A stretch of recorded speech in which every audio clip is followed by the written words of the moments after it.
Don Lemon just dodged federal charges while Minneapolis erupts into chaos over ICE raids. A judge blocked the DOJ's attempt to prosecute the disgraced former CNN host, but other activists aren't getting the same protection. AG Pam Bondi is reportedly enraged, and the streets are exploding with violence as federal officers clash with protesters. This is about way more than one arrest. Now, here's what's really happening. We're watching a two-tier justice system play out in real time. Don Lemon films himself disrupting church services, terrifying children, and walks away clean while regular Americans get dragged off by federal agents. Meanwhile, ICE enforcement operations are turning Minneapolis into a war zone, with BLM activists claiming constitutional rights, while federal officers assert law and order. This isn't just about immigration enforcement anymore. It's about who gets protection under the law and who doesn't. Your family could be next if this selective prosecution continues. The precedent being set here affects every American's relationship with federal authority. Speaking of protecting what matters most, let me tell you about securing your financial future. You see, if you're over 40 and you're planning to retire someday, the window to protect what you have built may be smaller than you realize. Here's the question most people never ask. Is your portfolio built for what's coming next? Many investors in their 40s and 50s discover they have little to no exposure to precious metals. That means that their savings are largely tied to markets, policies, and paper assets, with very little protection if conditions change. As retirement moves from someday to on the horizon, protecting what you've already built becomes just as important as growing it. And that's where Noble Gold Investments comes in, helping investors reduce risk by adding physical gold to their portfolios. Right now, it might be a smart time to talk with Noble Gold Investments. No pressure, no sales gimmicks, just clear answers and a strategy built around your goals. Visit nextnewsgold.com and build your portfolio for the long term, or call that number on the screen. Now back to this Minneapolis meltdown that's exposing everything wrong with our justice system. Yes, this is the twist that no one's talking about. William Kelly got arrested by the FBI for the exact same church disruption behavior, while Lemon walks free. Same actions, different outcomes. And the timing couldn't be worse, with ICE raids creating the perfect storm for these activists to claim martyrdom. The streets are heating up. Protesters are claiming constitutional rights to disrupt federal operations, and Bondi's DOJ is picking and choosing who faces the consequences. Now, here is Mayor Frey talking about how we won't cooperate with ICE.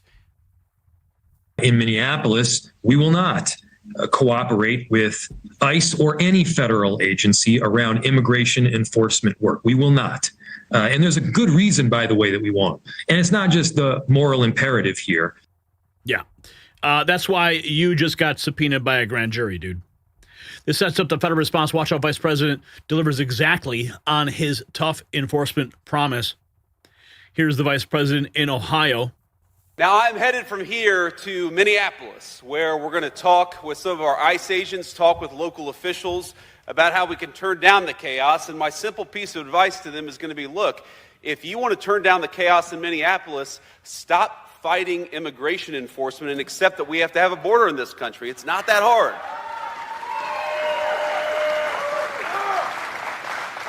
If you look all across our country, what's happened in Minneapolis is happening almost nowhere else in the United States of America. And that's because whether it's in Texas or Tennessee, it's in red states, it's in blue cities, even within our country, most people are cooperating with the simple principle that we ought to be able to enforce our immigration laws and get illegal criminals the hell out of the United States of America. It's really not that complicated.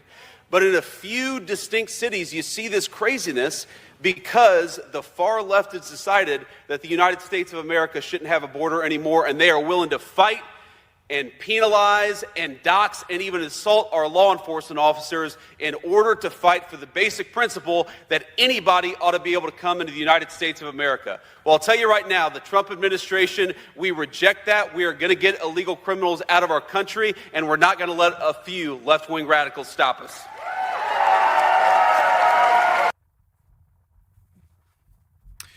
ICE fires back at the media narratives, but the real action is happening on the ground where enforcement meets resistance.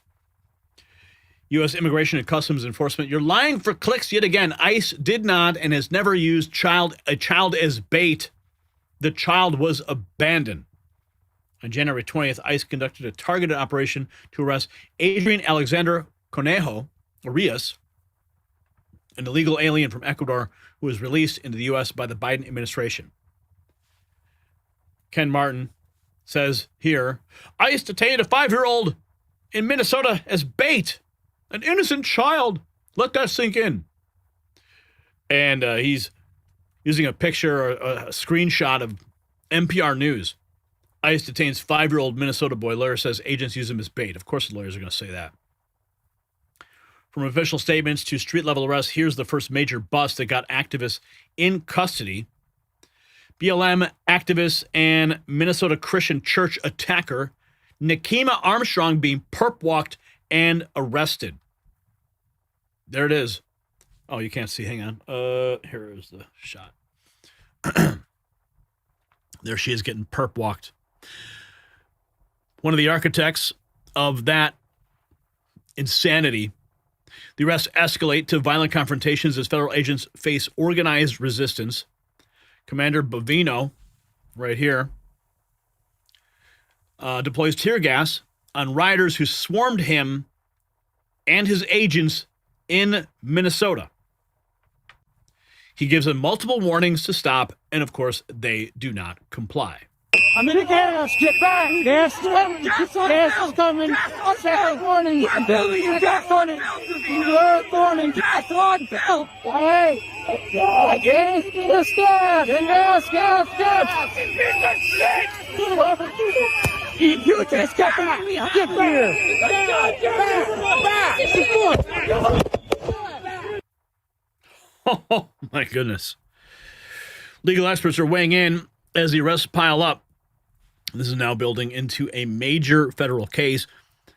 Harmeet Dillon writes, she's just been arrested on the basis of a warrant where a judge found probable cause. Good job with the tough questions.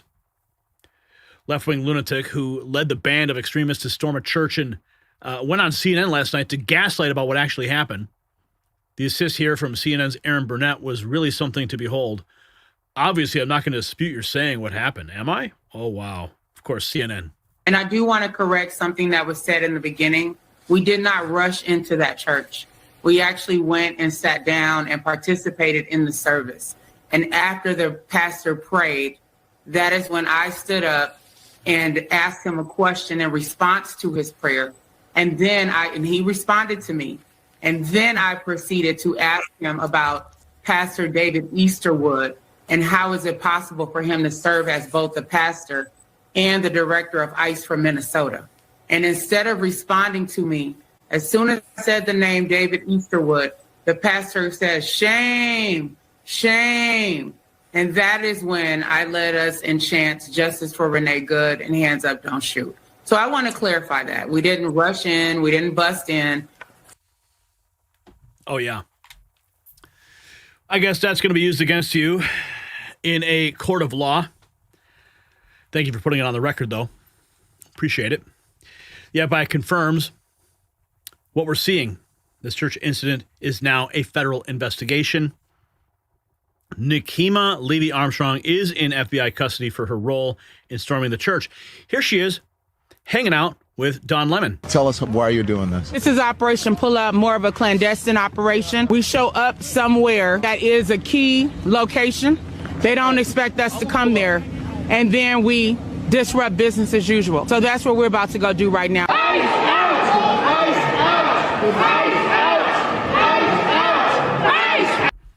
But Minneapolis isn't about ICE raids only. Deeper pattern of lawlessness being exposed. Nick Sortor with Tucker Carlson here, talking about the blueprint. Minnesota is the blueprint. Let's check in. When I got robbed the other day by a gang of Somalis, they stole over $1,000 worth of camera equipment from me. I called 911. They didn't ask me, are you in any danger right now? I was bleeding from the arm after being dragged down the street by the vehicle. The question they asked me was, are you white, Hispanic, black, or Somali?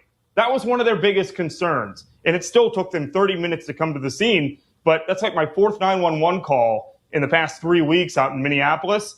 And it's the first time they actually responded. So the fact that they responded in 30 minutes, I was actually surprised that they came out.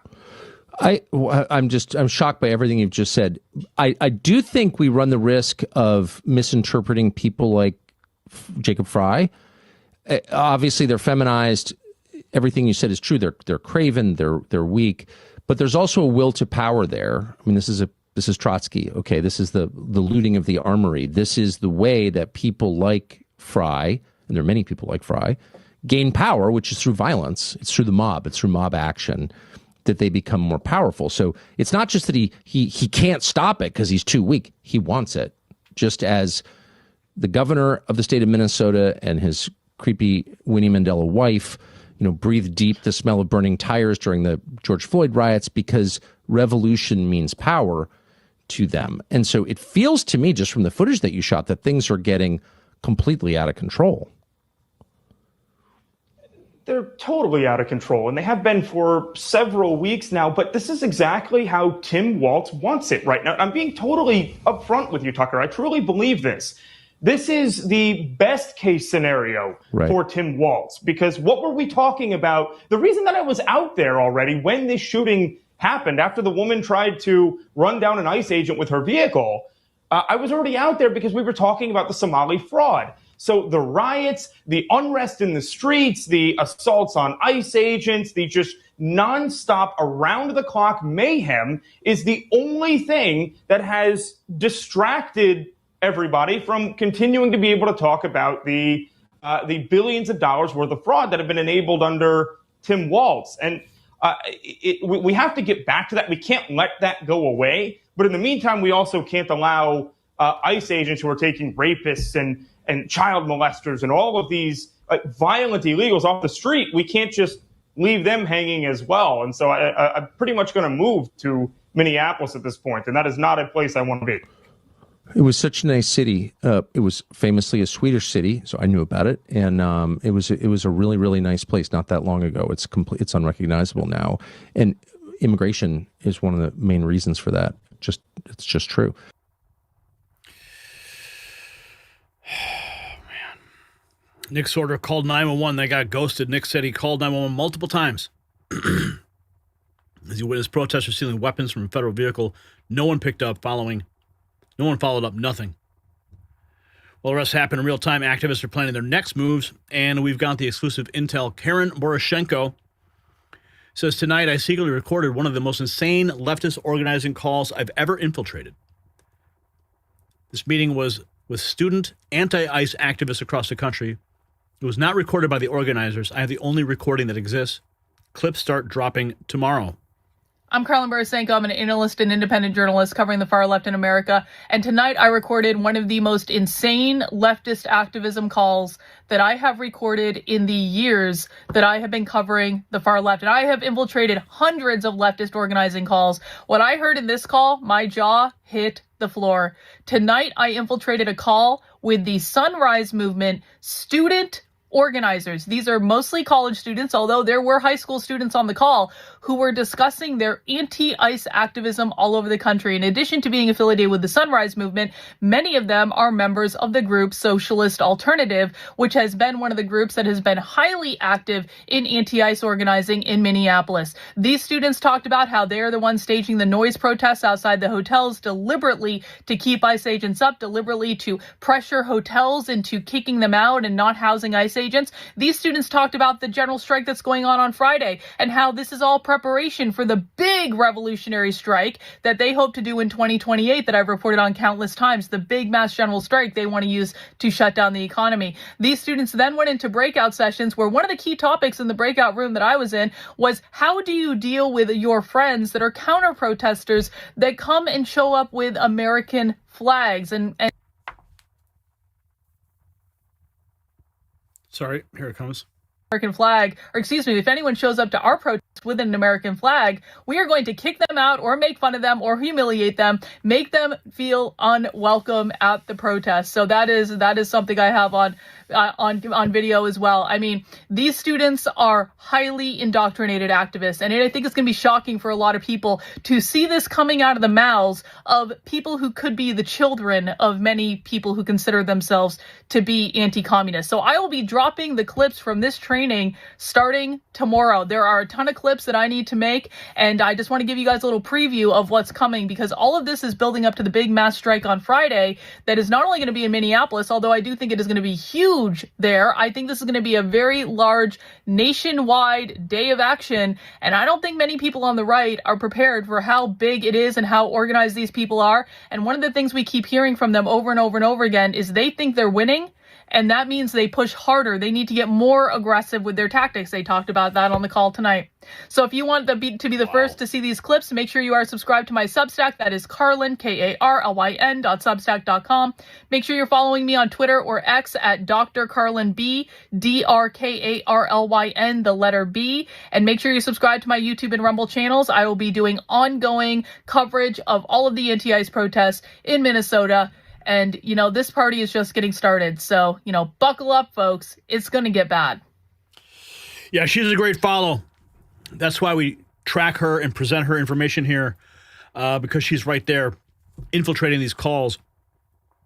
So the media spin versus reality. Watch how the narrative gets twisted when it comes to ICE authority. Brandon Straka, CBS News reports. I received a copy of an internal ICE memo authorizing federal agents to forcibly enter homes in Minnesota, conveniently excluding the directive that applies solely to deportation orders. This is how the media manipulates the public. New developments in the Trump administration's immigration crackdown. Late today, we received a copy of an internal ICE memo authorizing federal agents to forcibly enter homes without a warrant from a judge.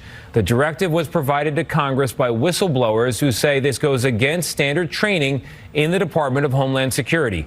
Tonight, Nicole Skanga has new reporting on how immigrants in Minnesota are responding to what's happening there.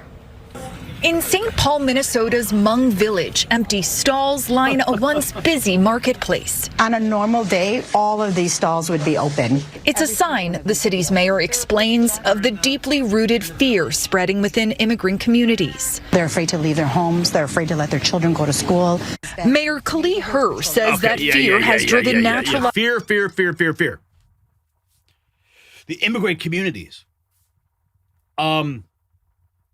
What was the statistic? 90% of the fraud is done by one community. Somali immigrants.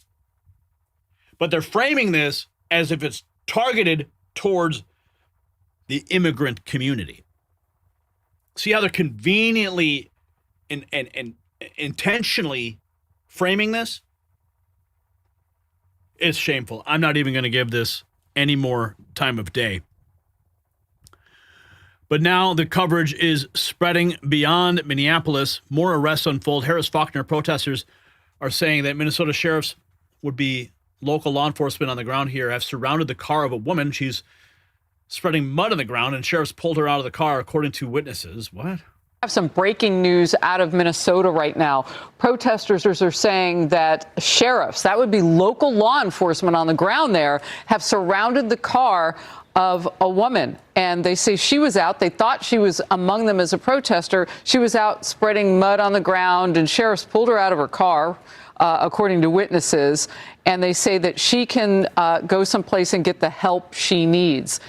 But then this protester started yelling at the sheriff's department deputies, saying, "Thought you guys were here for us," meaning, wait, you're not on our side. Emily, quick thought. That this speaks to the division fomented by the governor there, where he said clearly, these are the good guys and these are the bad guys, talking about brave men and women in uniform regardless. He otherized ICE. And so, of course, the citizens there will say, we thought you are on our side, when they're dealing with a mental health issue from reports that we know thus far. It's shameful. Yeah, I mean, the otherizing, that's a great word to use. Okay. The otherizing. The human cost of these policies hits home when even ICE agents are turning against the protesters. This man liberal Democrat friend got hired by ICE at $120,000 a year, his best paying job. After days on duty, protesters radicalized him to the right. Oh no! He now hates liberals for making his work hard and doxing agents. ICE enforces law, not makes them. They remove criminals. What is this? A friend of mine just got hired by ICE, and he told me that the paycheck was $120,000 a year. Nice paycheck. Monetarily, income-wise, best job he's ever had. And after a few days on the job, he was like, I just don't understand Americans. And he was a Democrat. He was a liberal. He's one I used to trade barbs with back and forth about libs and conservatives and Trump and Kamala. And now he's radicalized all the way to the right because of you people in the streets, making his job hard. His wife, his couple of kids. And he just feels like every time I go out there, I hate these people. He hates these liberals in the streets. And then you guys are going, shame, shame.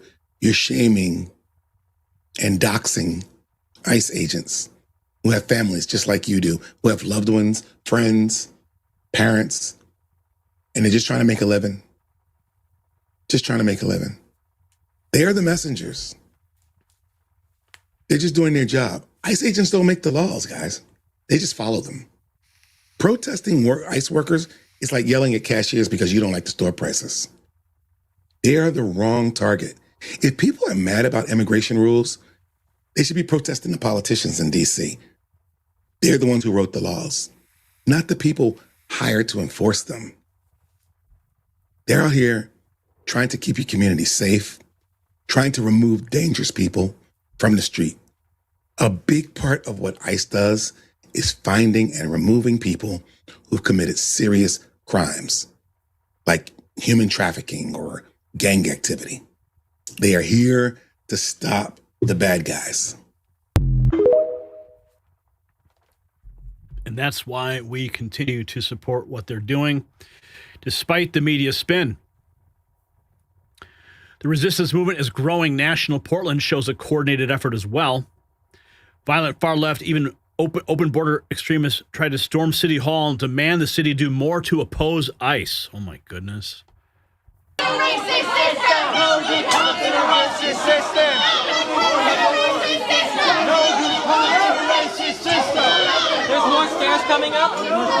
More staff. More stairs coming up. More stairs coming up. Fucking shameful of you, fucking PPD. Fucking shameful. Espresso, you'll be fucking jailed.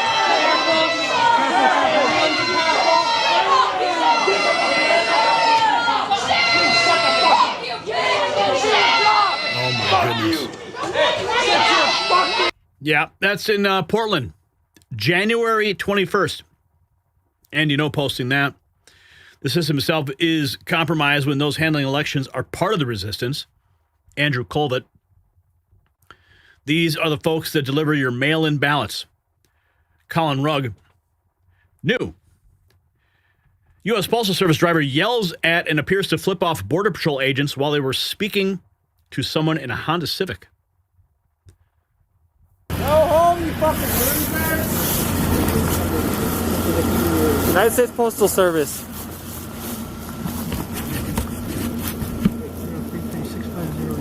Wow. Go home, you effing losers. So one collects a federal paycheck to deliver the mail. The other gets a federal paycheck to enforce the laws. Federal authority is crystal clear. Agents have the legal power despite what activists claim. Dapper Detective DHS memo confirms ICE agents do not need a judicial warrant to enter a home and arrest an illegal gang member with a final order of removal. See, that's the thing. They have a final order of removal. So despite what the media is going to tell you, they have an order of removal. So every viral video hyped by the Democrat of federal agents entering the residence is a hoax. Now, more arrests are dropping as the federal crackdown expands beyond the ringleaders. Another perp walk. Chantel Louisa Allen has officially been charged with conspiracy to deprive rights due to her role in the St. Paul Church. The ringleader, Nekima Levy Armstrong, was also arrested this morning. They are in federal custody. And the DOJ is not done. They're exploring every legal avenue to ensure accountability. Derek Evans just in.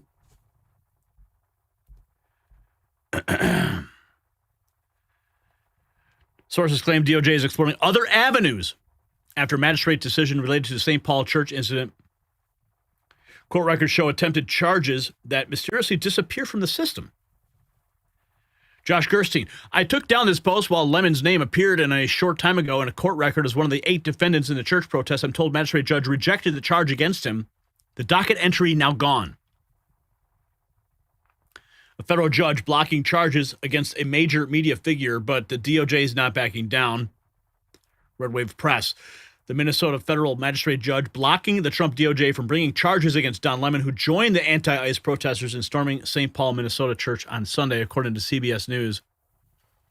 More arrests prove the investigation is far from over, even as some escape charges. Now, this is William Kelly, one of the radicals who stormed into the city's church, been placed in custody by the FBI. Yesterday, he was screaming, Pam Bondi, you want to come and arrest me?